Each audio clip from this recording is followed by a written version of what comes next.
The hollow transmission showed only devastation. Ambassador Andre Castellan watched as the Valeth dreadnought Lyrax drifted silently above what remained of New Carthage. 3 million colonists had lived there just 47 minutes ago. Now, there was only smoke, rubble, and silence. "She's magnificent, isn't she?" Commander Helena Voss stood beside him on the observation deck, her voice flat but eyes gleaming with fear, masked as professional interest. Perfect killing efficiency, no wasted motion. Andre studied the warship, all jagged angles and predatory lines, bristling with weapons still glowing from recent use. The ship moved with eerie precision through the debris field, occasionally firing at larger fragments, as if annoyed by their presence. "She's not magnificent," Andre replied quietly. "She's calculating." Voss raised an eyebrow. "It's a weapon, Ambassador. The most efficient killing machine the Valeth Empire has ever engineered." "No." Andre leaned forward, his reflection superimposed over the distant destruction. "Look how she's moving. Those aren't random shots. She's clearing a flight path with minimal energy expenditure. That's tactical thinking." The holofeed zoomed in on the dreadnought's command module. Through a reinforced viewport, they could just make out a silhouette, a figure with characteristic Valeth spines along its shoulders, standing perfectly still. "The court wants you to negotiate," Voss said with undisguised skepticism. "They want you to ask it nicely to stop killing humans." Andre couldn't blame her for the mockery. Colonial intelligence had been clear. The entity called Lyrax was an unstoppable force of destruction, a mindless engine of death, programmed only to eliminate human presence. Every intelligence report classified Lyrax as a biological weapon system, not a person. Yet something about those deliberate movements, the way the ship paused occasionally, as if thinking, contradicted everything Andre had been told. "When do I meet her?" he asked. Voss's mouth tightened at his choice of pronoun. "The diplomatic chamber on Nexus Station is being prepared. You'll have your audience with the beast tomorrow. Then I should prepare as well." Andre turned from the viewport. "Have all our files on Valeth psychology sent to my quarters." "Ambassador," Voss called after him. "The Colonial Court is sending you because you've had 17 first contact successes. But this isn't first contact. This is a monster that's already made up its mind about us." Andre paused at the door. "Every being capable of thought deserves the dignity of being approached with respect. Commander, even the ones we're afraid of. Your respect won't matter when it tears you apart." He smiled faintly. "We'll see." Nexus Station hung like a silver ornament in the void. A neutral trading hub positioned thousands of kilometers from New Carthage.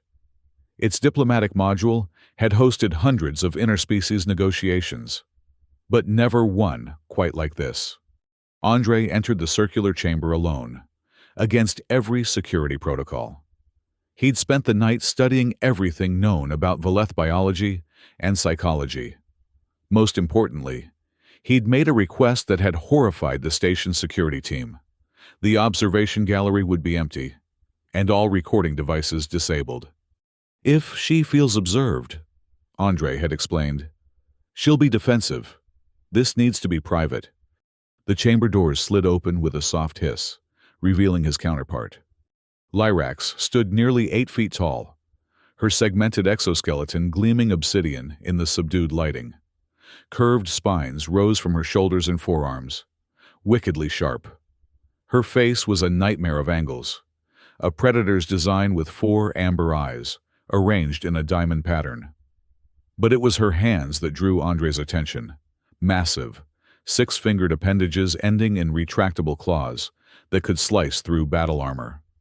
"Ambassador Andre Castellan," he introduced himself, making no move toward the traditional diplomatic greeting table.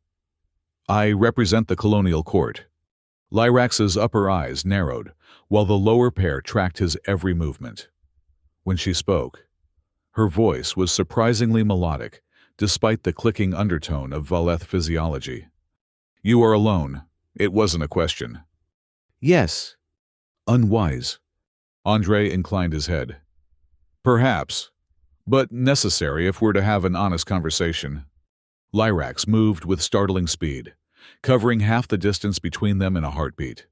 Her claws extended with an audible snick, but she stopped short of striking distance. Andre didn't flinch. The greatest test of this first moment. "You do not fear me?" Lyrax asked, genuine confusion in her multi-toned voice. "I respect your capacity for violence," Andre replied evenly.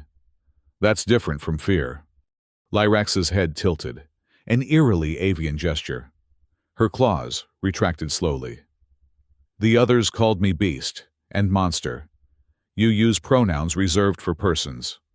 "You are a person," Andre said simply. "A person who has committed terrible acts, but a person nonetheless." For the briefest moment, Lyrax's posture changed, a barely perceptible softening.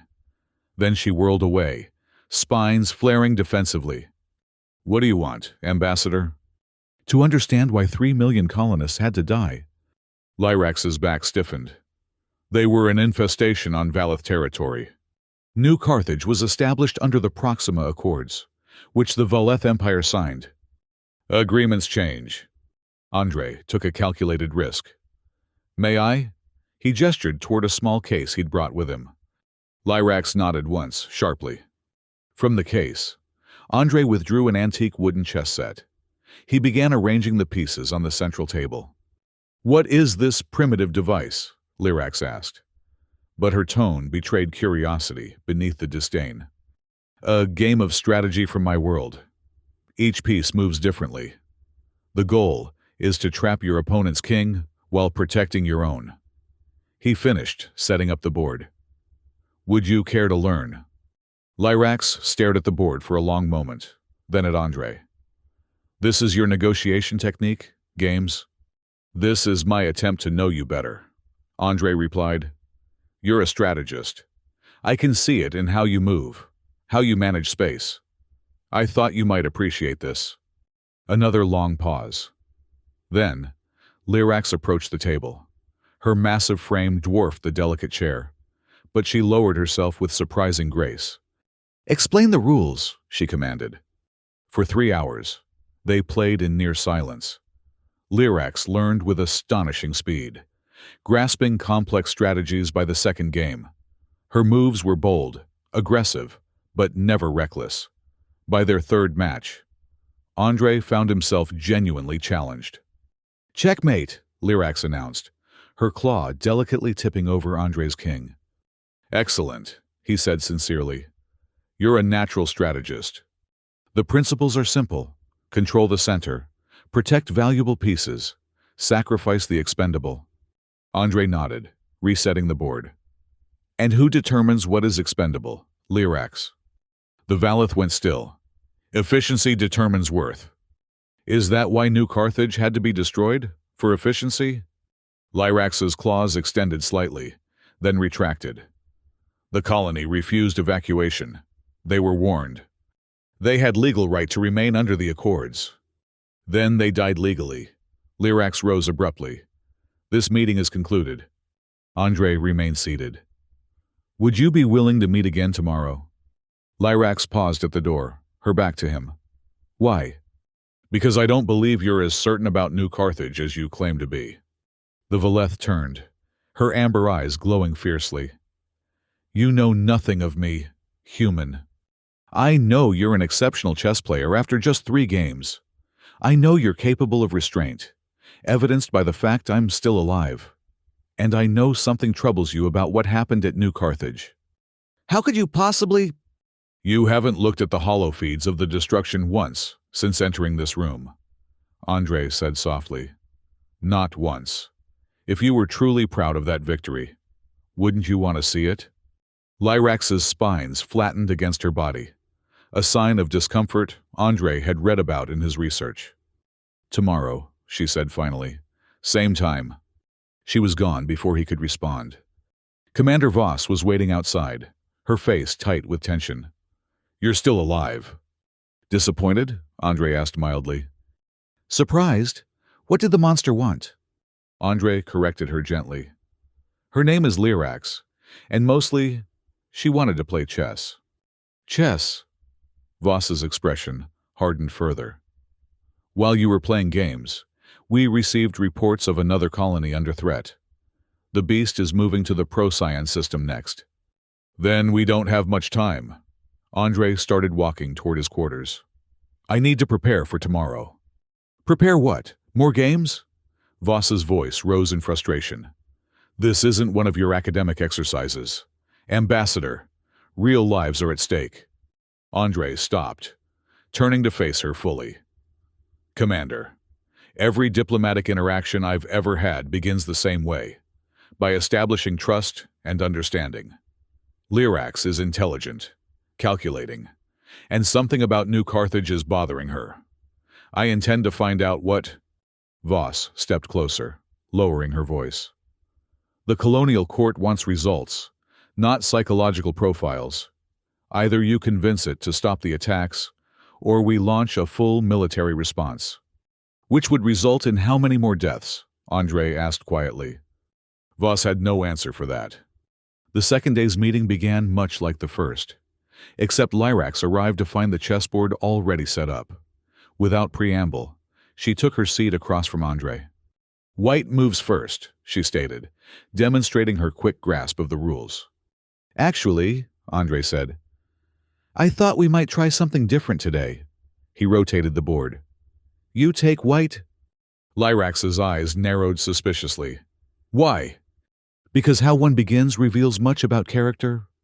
The Valeth considered this, then moved a pawn forward 2 spaces, the most common opening. As they played, Andre carefully introduced conversation between moves. The Procyon colony, he began casually, has nearly 5 million inhabitants. Lyrax's claw hesitated over a bishop. Your point? They're mostly civilians, farmers, teachers, children.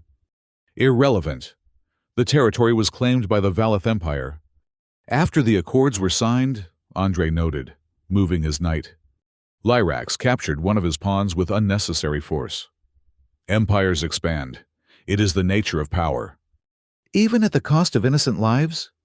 The Valeth's spines flared momentarily. There are no innocents in contested space.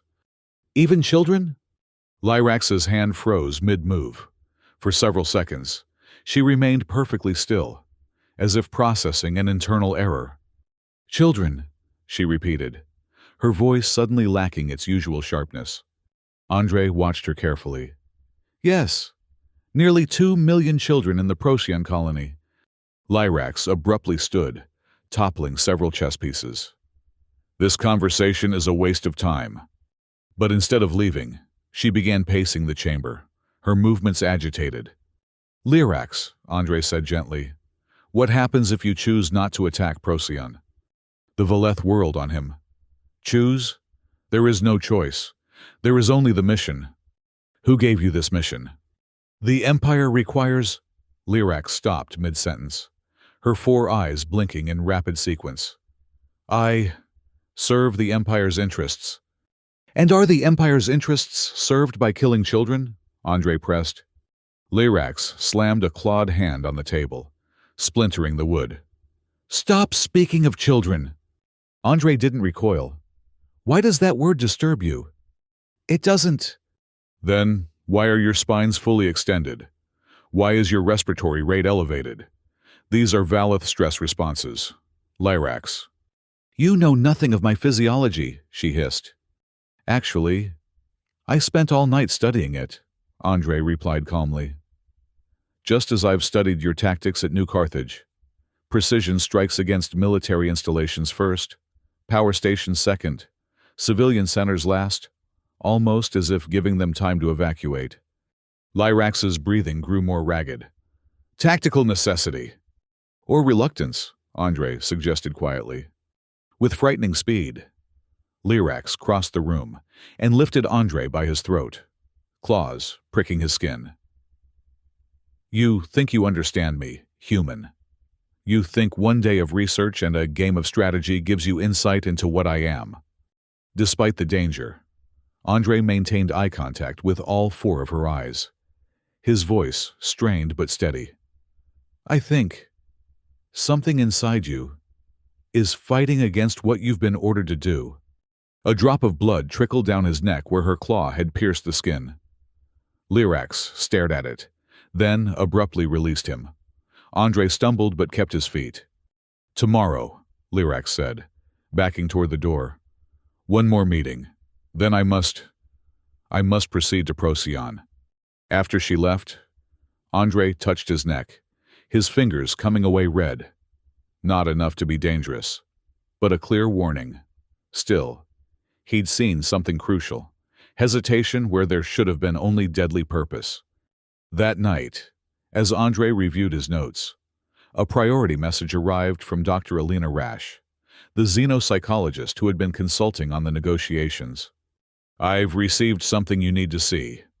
Her holographic image stated tersely.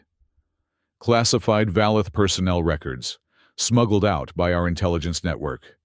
I'm sending them now. Encrypted to your biometric signature only. Ambassador, this changes everything. The files downloaded to his secure tablet.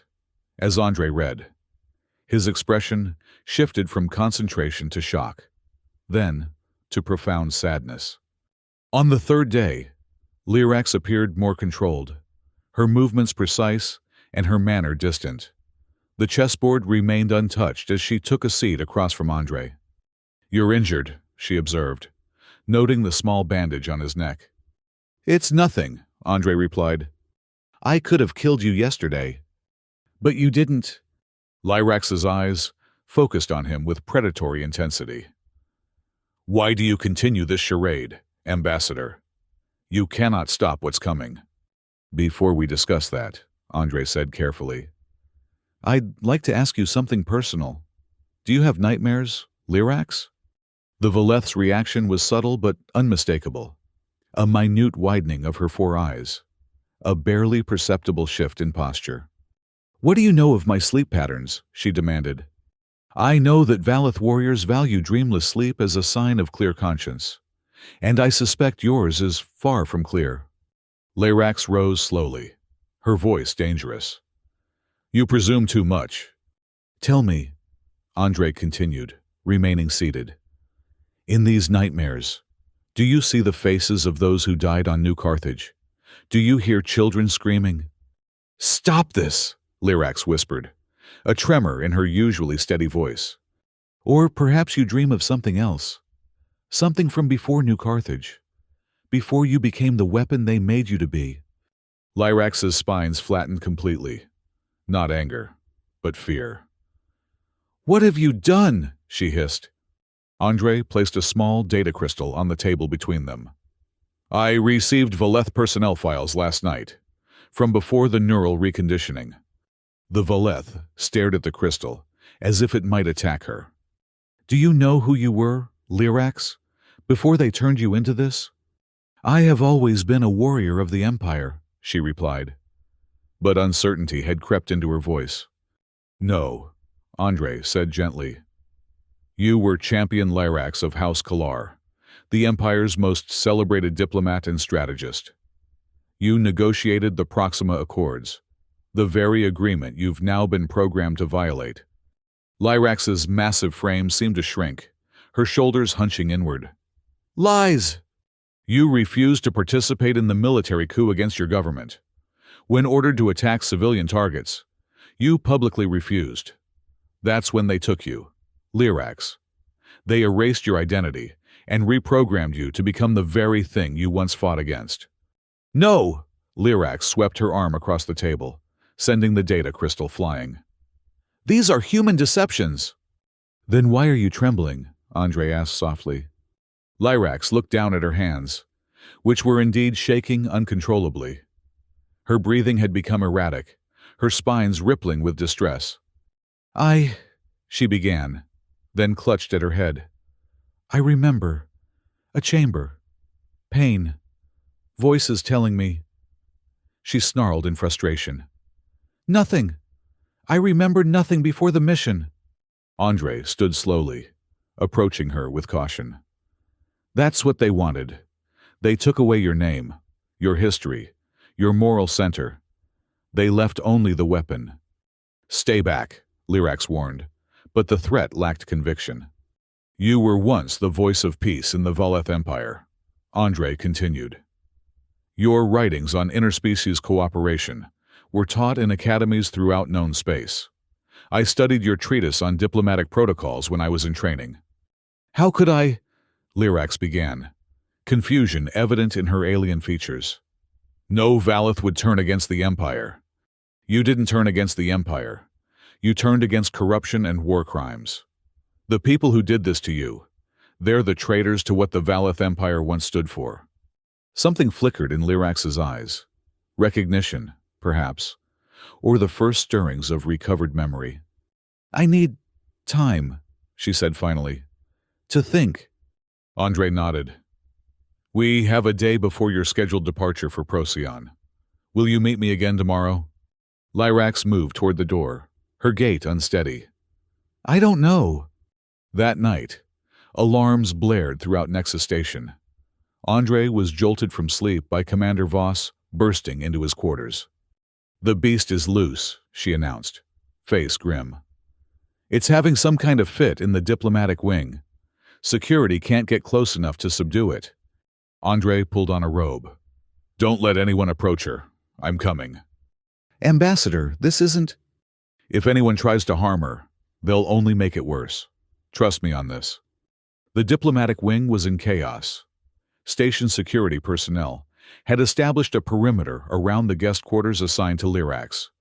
Through the observation window, Andre could see the Valeth in a state of frenzied distress, slashing at invisible enemies, roaring in her native language, her movements desperate and uncoordinated. "She's been like this for 20 minutes, a security officer reported. "Sensors indicate elevated neural activity consistent with extreme stress or psychosis." "It's a nightmare," Andre said quietly. "She's fighting ghosts." Voss grabbed his arm as he moved toward the door. "You can't go in there. She'll kill you. If I don't go in, your people will try to subdue her, and many will die." "And if you die, the negotiations end," Voss countered. Andre gently removed her hand. "Then we'd better hope I don't die." The security team reluctantly unsealed the door. Andre stepped inside alone, the barrier hissing shut behind him. Lyrax spun at the sound, her claws fully extended, eyes unfocused. She was magnificent and terrifying, a perfect predator caught in the grip of inner demons.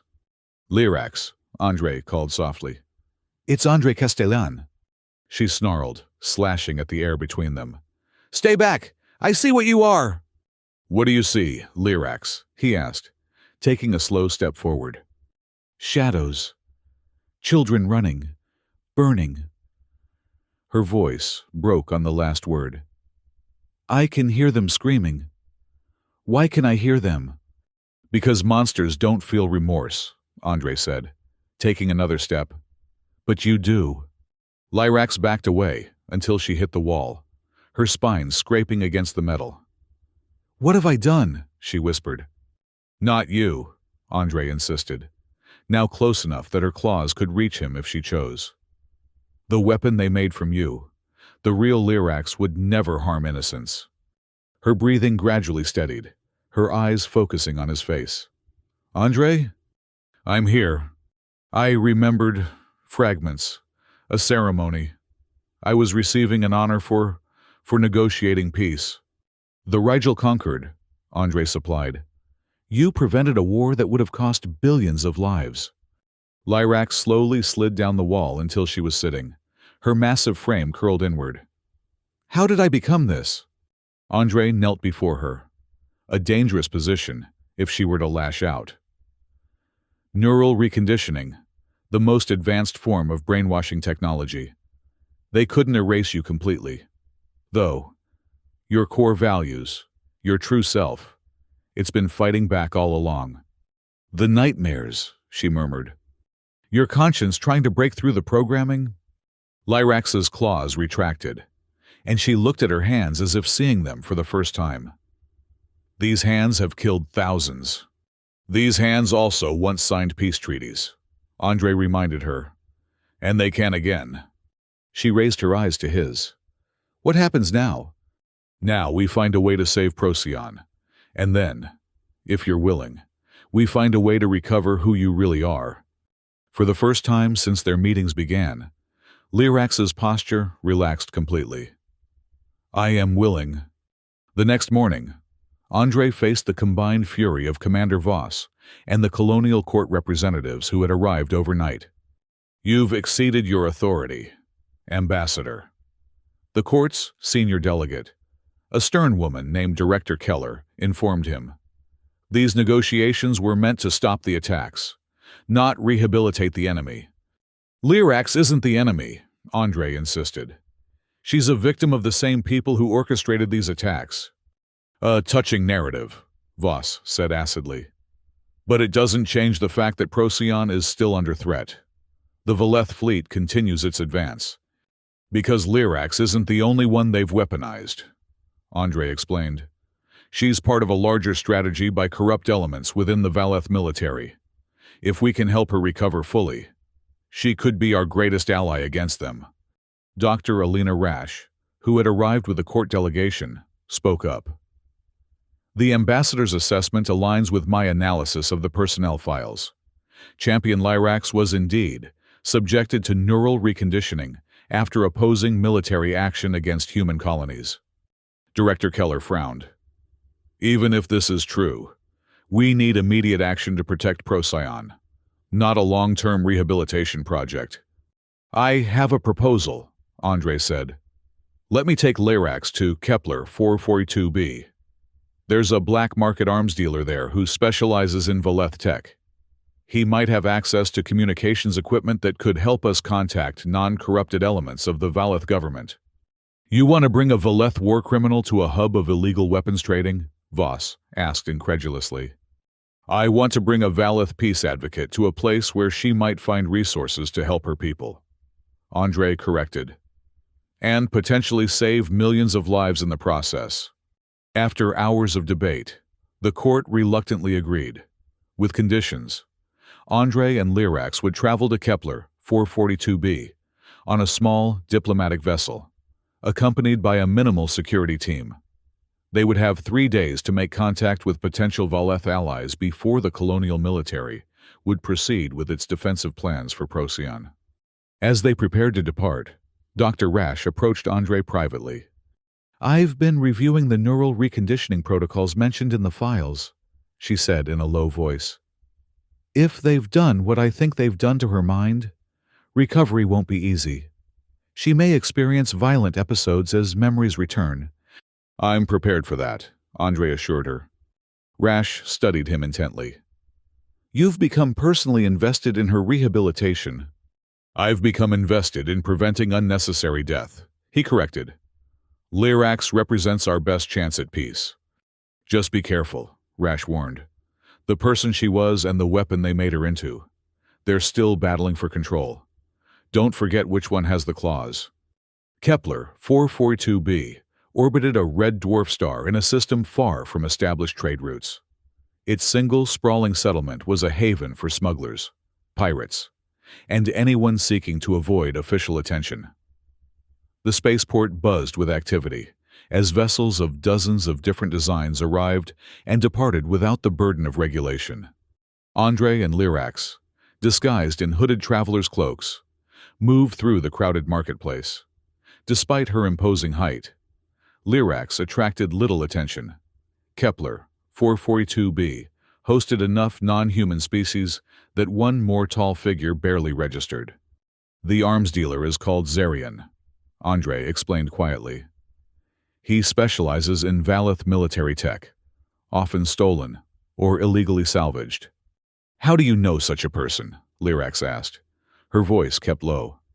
Diplomatic work isn't always conducted through official channels, Andre replied with a faint smile. Sometimes the best information comes from the shadows. They turned down a narrow alley between prefabricated structures. At the end stood a nondescript door with a subtle security scanner. Andre placed his palm on the scanner, which hummed briefly before the door slid open. Inside was a showroom of deadly elegance, weapons of various origins displayed on illuminated pedestals, from hand blasters to missile guidance systems. A slender, pale humanoid with iridescent scales looked up from a workbench. "Ambassador Castellan," Zarian greeted him with a reptilian smile. "It's been, what, 3 standard years? Still playing peacemaker?" "Still trying," Andre confirmed. "We need access to secure Valeth communication channels. Unofficial ones." Zarian's vertical pupils narrowed. "Expensive request, and dangerous." His gaze shifted to Lyrax, who had remained silent. "Who's your tall friend?" Before Andre could answer, the door behind them hissed open. 4 armed figures entered. 3 humans in colonial military gear, led by a Valeth warrior, whose ornate armor marked him as a high-ranking commander. "Corvex," Lyrax whispered, recognition and fear mingling in her voice. The Valeth commander's 4 eyes fixed on Lyrax. "Champion," he said, using her former title with contempt. "You've disappointed the Empire greatly." Andre stepped forward. "Commander Corvex, I presume. I'm Ambassador Andre Castellan of the—" "I know who you are. Human." Corvex interrupted. "The diplomat who thinks he can turn weapons back into people." He made a sharp gesture, and his human companions raised their weapons. A noble but futile effort. Zarian had vanished, presumably through a hidden exit. Arms dealers survived by knowing when to disappear. "These humans work for you?" Andre asked, buying time as he assessed their options. "Some of your kind understand where true power lies," Corvex replied. "Just as some of mine have forgotten." His attention returned to Lyrax. "You were our greatest achievement, champion, the Empire's foremost voice for peace, transformed into its perfect instrument of war. Poetic, was it not?" Lyrax's spines had risen to their full extension, her body tense with rage or fear, perhaps both. "You did this to me? You ordered my reconditioning?" "I oversaw it personally," Corvex confirmed with evident pride. 17 days of neural reprogramming. You fought admirably, but in the end, your weak pacifist ideals were no match for our technology. Andre watched Lyrax carefully, uncertain whether this revelation would trigger violence or collapse. "Why?" she asked, her voice barely audible. "Why me?" "Because your voice carried weight," Corvex explained. "Because you were turning the Empire away from its destiny of conquest. And because the irony of using you to destroy what you most loved was too perfect to resist." Corvex stepped closer, his own claws extending. "Now you have a choice, champion. Kill the human who has confused you with stories of your past and return to your mission, or die here as the failure you've become." Lyrax's massive frame trembled.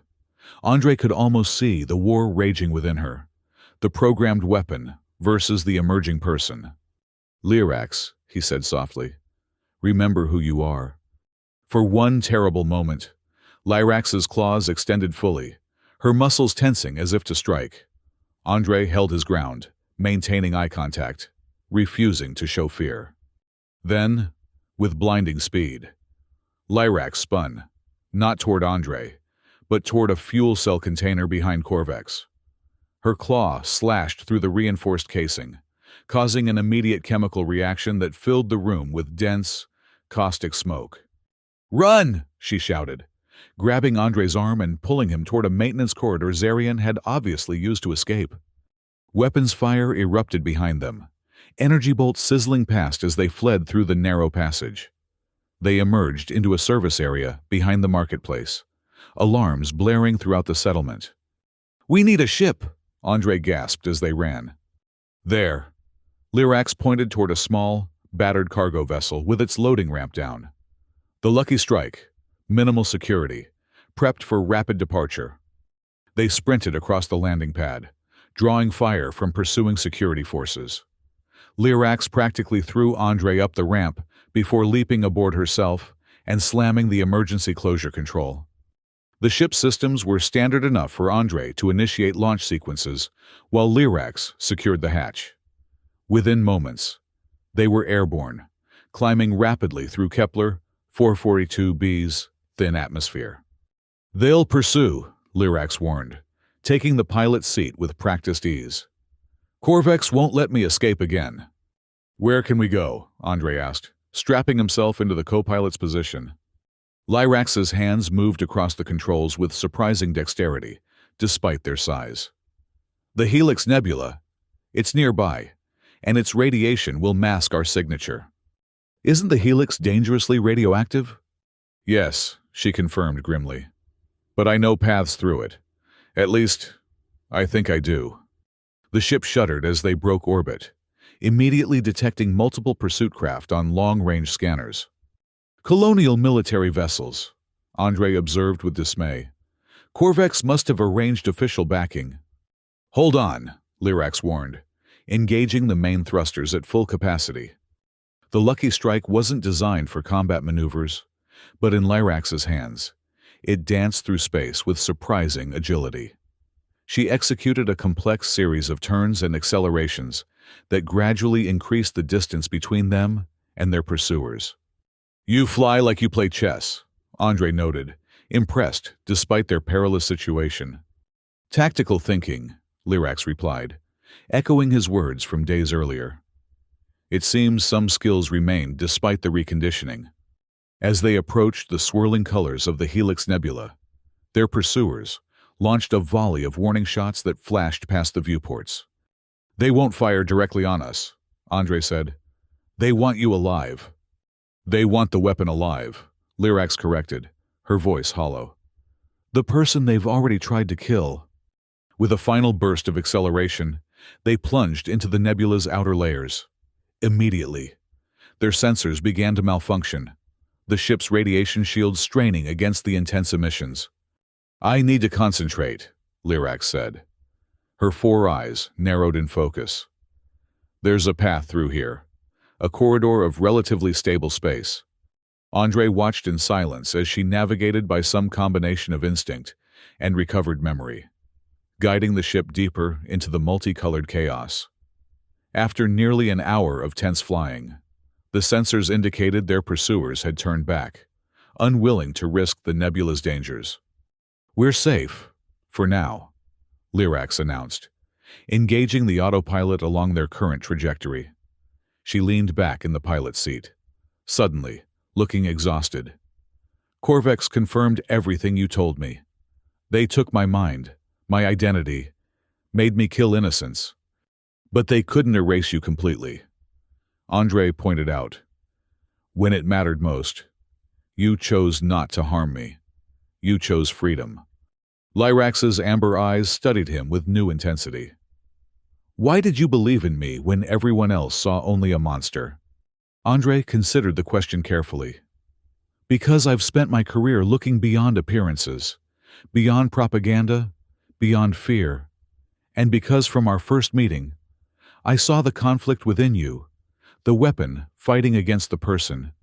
"I still don't remember much," Lyrax admitted. "Fragments, impressions, emotions without context." "But you remember enough to fly through the Helix Nebula," Andre observed. "The memories are there, just buried." Lyrax nodded slowly. "Where do we go from here? I'm a fugitive from both our peoples now." "There's an abandoned research station deep in the nebula," Andre said. "Colonial intelligence reports suggested it was once a Valeth facility, possibly connected to the neural reconditioning program." "How do you know about this?" Dr. Rash included the coordinates in the file she sent me. She thought if anyone could access the reconditioning technology, it might be the person it was used on. Lyrax considered this. "A station where they created monsters like me might also contain the knowledge to undo it." "Exactly. Then we have a destination." Lyrax returned her attention to the controls, setting a new course deeper into the nebula. For 3 days, they navigated the treacherous spaces of the Helix, following faint energy signatures that led them toward the abandoned station. During that time, Lyrax experienced several episodes of recovered memory, some peaceful, others violent. Andre learned to recognize the signs and help her through the worst of them. I remembered my childhood today, Lyrax told him on the third evening as they shared a meal from the ship's limited supplies. A garden on our family estate. My mother teaching me about statecraft before I could even write.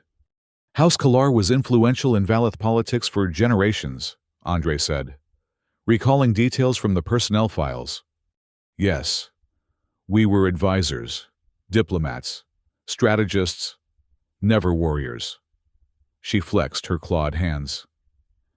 The modifications they made to my body, the enhanced musculature, the reinforced claws, those weren't natural Valeth traits. They rebuilt me physically as well as mentally. To create the perfect weapon, Andre murmured.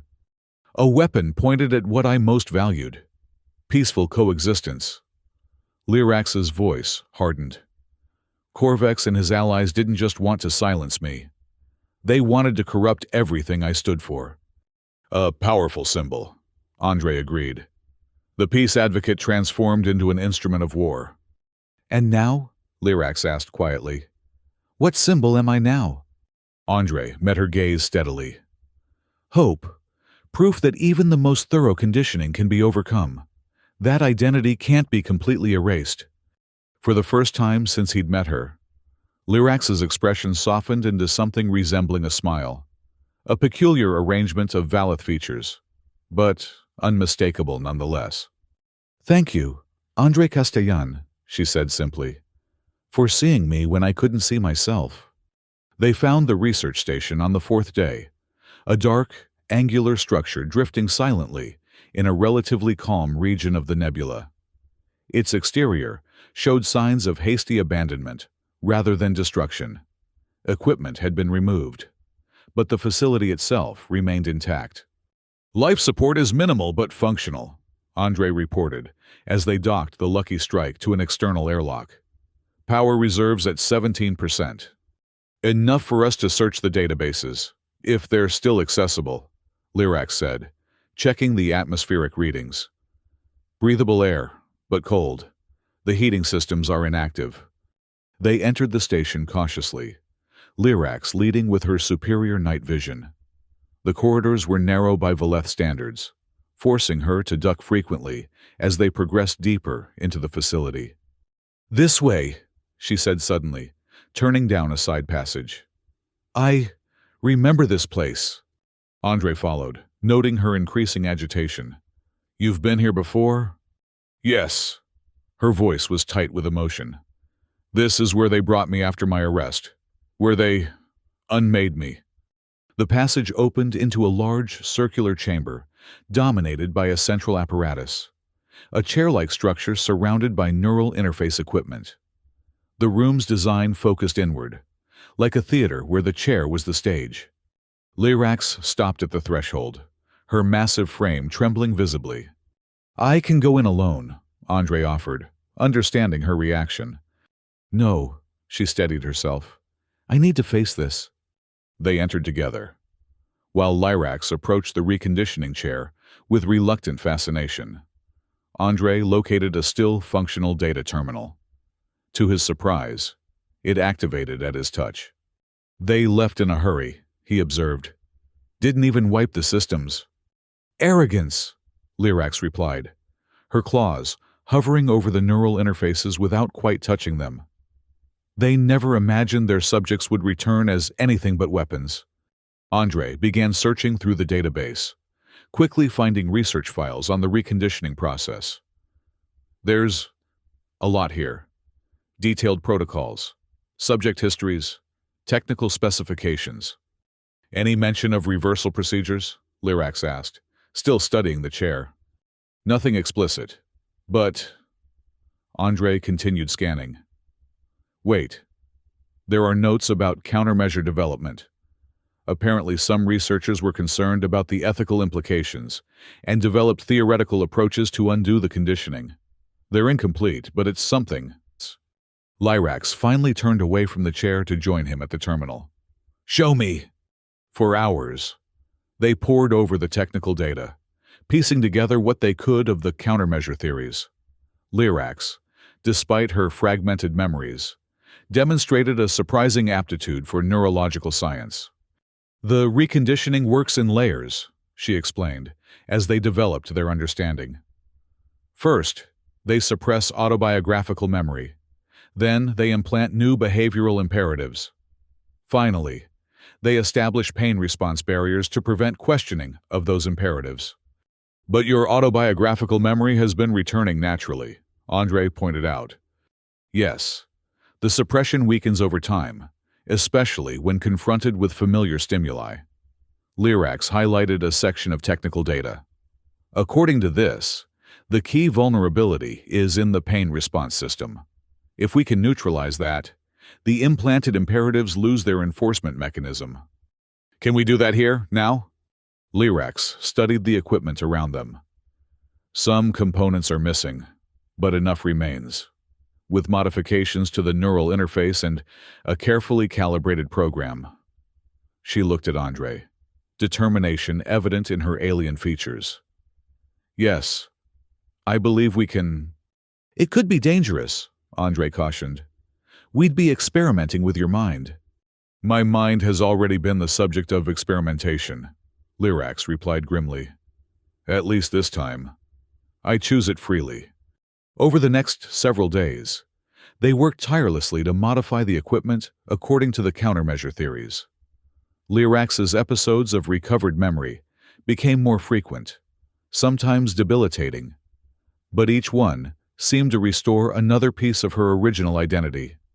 I remember signing the Proxima Accords, she told Andre one evening, as they took a brief rest. The human delegate was Admiral Chen. He had a reputation for hardline military thinking, but in private negotiations, he showed remarkable flexibility. He still speaks highly of you, Andre said. When I was assigned to this mission, I reviewed his personal notes on Valeth diplomatic practices. He called you the conscience of the Empire. Lyrax's spines rippled with emotion. A conscience they tried to excise, but failed, Andre reminded her. On the 7th day, the modifications were complete. The chair had been reprogrammed with the countermeasure protocols. Its neural interfaces adjusted to Lyrax's specific brain patterns. This is as ready as it will ever be, Andre said, running a final diagnostic. Lyrax stood before the chair, her posture betraying her anxiety, despite her resolute expression. If this fails, if I revert to the weapon they made me, I'll be here, Andre assured her. I won't let that happen. You might not have a choice. She fixed him with all four eyes. Promise me, Andre, if I become a threat again, if the programming reasserts completely, you'll do whatever is necessary to stop me. Andre wanted to refuse, but the gravity in her voice demanded honesty. I promise. Lyrax nodded once, then lowered herself into the chair. The neural interfaces activated automatically, extending to connect with the specialized ports that had been surgically implanted in her skull during the original reconditioning. Beginning sequence, Andre announced, initiating the program they had designed. Immediately, Lyrax's body went rigid, her claws gripping the chair's armrests, hard enough to warp the metal. Her eyes remained open, but unfocused. All four pupils dilated to their maximum extent. For the first hour, there was no visible change beyond occasional muscle spasms. Andre monitored her vital signs, which fluctuated wildly, but remained within survivable parameters. During the second hour, Lyrax began to vocalize, sometimes in the melodic Valeth language, sometimes in broken human standard. Most were fragments of memory, disjointed and contextless. House Kalar stands for peace. The children must be evacuated first. I will not authorize civilian targets. By what right do you judge? Andre? Andre, are you there? I'm here, he responded immediately, moving to where she could see him despite her restrained position. It's working, she gasped, clearly in pain but lucid. I can feel the barriers dissolving. So many memories. Stay with them, Andre encouraged. Follow them back. The third hour brought the crisis point. Lyrax's body convulsed violently, nearly breaking free of the restraints. She roared in a voice that shook the chamber, a primal sound of rage and agony combined. "Kill!" she screamed suddenly. "Must kill all humans! The mission requires no!" Her voice changed mid-sentence, becoming more recognizably her own. "I refuse! I am Champion Lyrax of House Kalar. I am not your weapon!" Andre watched helplessly as she battled herself. The two versions of Lyrax, weapon and diplomat, fighting for final control. Her vital signs spiked dangerously, approaching levels that could cause permanent damage. "Lyrax," he called to her, "remember who you are. Remember your name." Her struggles gradually subsided, her breathing slowing from desperate gasps to deep, regular inhalations. When she finally opened her eyes, all four focused immediately on Andre, with a clarity he hadn't seen before. "Andre Castellan," she said, her voice steady despite her exhaustion. "Ambassador of the Colonial Court, chess player, the human who gave me back my name." The neural interfaces retracted automatically as the program completed its cycle.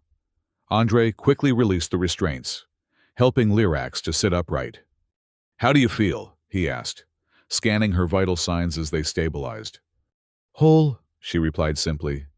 "For the first time since my arrest, I feel whole." Over the following weeks, Lyrax's recovery progressed rapidly. Her memories returned in a more ordered fashion, no longer accompanied by the violent episodes that had characterized the earlier stages. Her physical movements became more fluid, less predatory, though she retained the enhanced strength and reflexes the Valeth military had engineered. They remained at the abandoned station, using its communications equipment to monitor developments in colonial and Valeth space. The news was grim. Corvex and his allies had accelerated their campaign against human colonies, though Procyon had been temporarily spared due to increased colonial military presence. "They're using more like me," Lyrax observed grimly as they reviewed intercepted Valeth transmissions. "Other reconditioned dissidents, turned into living weapons." "How many?" Andre asked. "Dozens, at least. Possibly hundreds." She gestured to a section of data. "These deployment patterns suggest they're systematically targeting anyone who supported the Proxima Accords." Andre studied the information. "We need to contact the Colonial Court, and whatever remains of the legitimate Valeth government." "Not yet," Lyrax cautioned. "Not until we can offer more than warnings. We need to provide a solution." "The countermeasure protocol?" She nodded. "Modified to work on a larger scale. The station's transmitters could be adapted to broadcast a neural disruptor signal. Not enough to fully reverse reconditioning, but enough to create confusion, to make the weapons question their programming. Giving us an opening to reach them individually," Andre concluded, following her thinking. "Like I reached you." "Exactly." Lyrax's expression softened. "You gave me a name when everyone else called me beast and monster. That simple act of recognition was the first crack in my programming." They worked for another month, modifying the station's transmitters and refining the countermeasure protocol. During that time, their partnership deepened into something neither had anticipated, a profound connection transcending species and circumstance. "In Valeth culture," Lyrax explained one evening as they shared a meal, "warriors who face death together are considered bound by Kashala, a bond beyond family or political allegiance." "We have similar concepts," Andre replied. "Brotherhood of arms, comrades in battle." "It's more than that." Lyrax seemed uncharacteristically hesitant. "Kashala implies a sharing of purpose, of future. It means those bound will never again walk separate paths." Andre considered this. "Is that what you feel has happened between us?" "Yes," she admitted. "Though it was not something I expected to experience again in this lifetime. Especially not with a human." "I feel it too," Andre said quietly. "This connection, this shared purpose. Her amber eyes studied him with affection that would have been unimaginable when they first met. "Then we are Kashala, and whatever comes next, we face it together." What came next arrived sooner than expected. Their modified transmitter detected a coded signal, one using obsolete Valeth diplomatic protocols that Corvex and his allies would have long abandoned. "It's from the Resistance," Lyrax confirmed, after decrypting the message. "Elements of House Kalar and other noble houses that oppose the military coup. They've been operating in secret, gathering evidence against Corvex." "Can we trust them?" Andre asked. "The signal includes recognition codes only known to members of my house." Her voice grew excited. "Andre, they've been looking for me. They never believed I willingly became what Corvex claimed." "What do they want?" "Coordinates for a secure meeting. They have ships, resources, political connections, everything we need to expand our countermeasure program." The rendezvous occurred 3 days later, in a remote region of space, far from both colonial and Valeth patrols. The Resistance vessel was small, but well-armed, bearing the subtle insignia of House Kalar that had been absent from official Valeth communications since the coup. When Lyrax stepped aboard, she was greeted not with fear, but with the formal salute reserved for Valeth nobility. The Resistance leaders, a mix of military officers and political figures who had escaped the purges, listened intently as she and Andre explained the neural reconditioning program and their countermeasure development. "We've documented dozens of cases of prominent Valeth suddenly changing their political positions," one officer reported. "We suspected some form of coercion, but nothing this sophisticated." "How many of the reconditioned can we save?" asked another. "All of them," Lyrax answered firmly. "Every single one. The countermeasure protocol can be adapted to individual neural patterns. It requires time and direct access, but it works." "And for immediate intervention?" a scarred Valeth strategist inquired. "The broadcast version will create temporary disruption in the programming," Andre explained. "Enough to prevent further attacks while we implement the full protocol." The Resistance leaders exchanged glances, coming to silent agreement. "House Kalar stands with you, champion," their leader announced formally. "As do all houses loyal to the true principles of the Empire. Your return marks the beginning of our counteroffensive." In the months that followed, Lyrax emerged as the Resistance's most powerful symbol, the living proof of Corvex's crimes against his own people. With Andre at her side, she led missions to rescue and rehabilitate other victims of reconditioning, each success adding to their growing movement. The colonial court, initially skeptical, provided support after Andre presented irrefutable evidence of the coup's true nature. Joint human-Valeth operations targeted the reconditioning facilities, freeing hundreds of victims and dismantling the infrastructure of control. Corvex and his allies, facing opposition from both within and without, grew increasingly desperate. Their final stand came at the Imperial Palace itself, where they had established their center of operations after deposing the legitimate government. "They've activated all remaining reconditioned assets," Andre reported during the final planning session. "Every weapon they have left is being directed to the palace defense. Then that's where we must broadcast the countermeasure at maximum strength," Lyrax decided, "close enough to affect every victim simultaneously." "It's the most heavily defended location in Valeth space," a Resistance commander objected. "Getting a transmitter that close would be nearly impossible." Lyrax and Andre exchanged glances, their Kashala bond making words unnecessary. "Not impossible," Andre said, "just difficult and worth the risk." The assault on the palace began at dawn, Resistance forces creating diversions at multiple entry points, while a small team including Lyrax and Andre infiltrated through maintenance systems Lyrax remembered from her diplomatic days.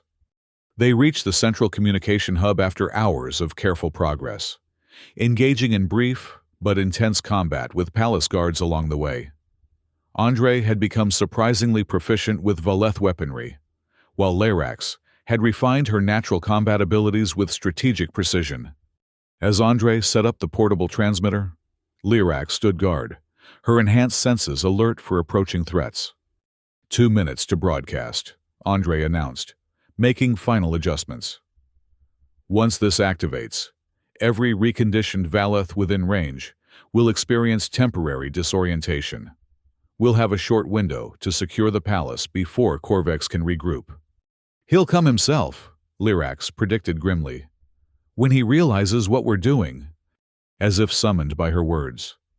The doors to the communication hub slid open, revealing Corvex flanked by 4 heavily armed guards. The commander's armor was scorched from battle, but his posture remained arrogant, his 4 eyes burning with hatred. "The failed experiment returns," he sneered at Lyrax. "With her human pet."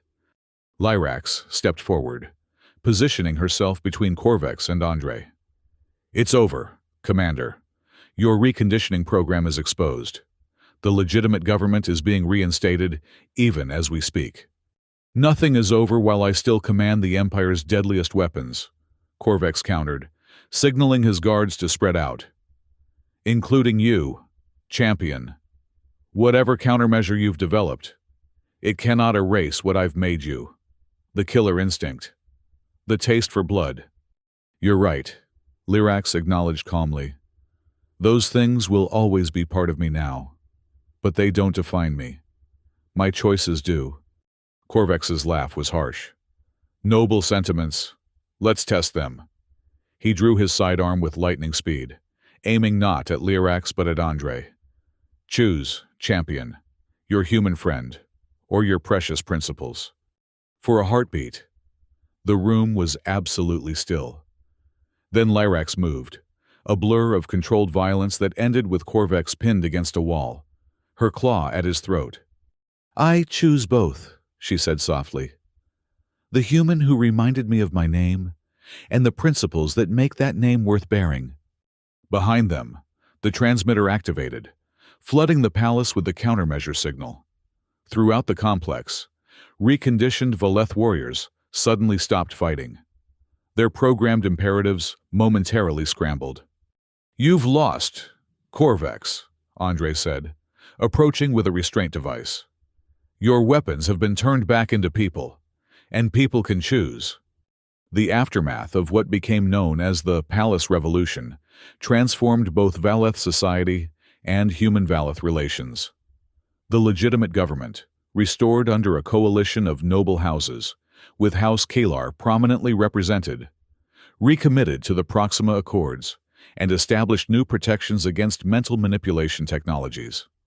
Lyrax, formally reinstated as champion of House Kalar, became the foremost advocate for rehabilitation of reconditioning victims.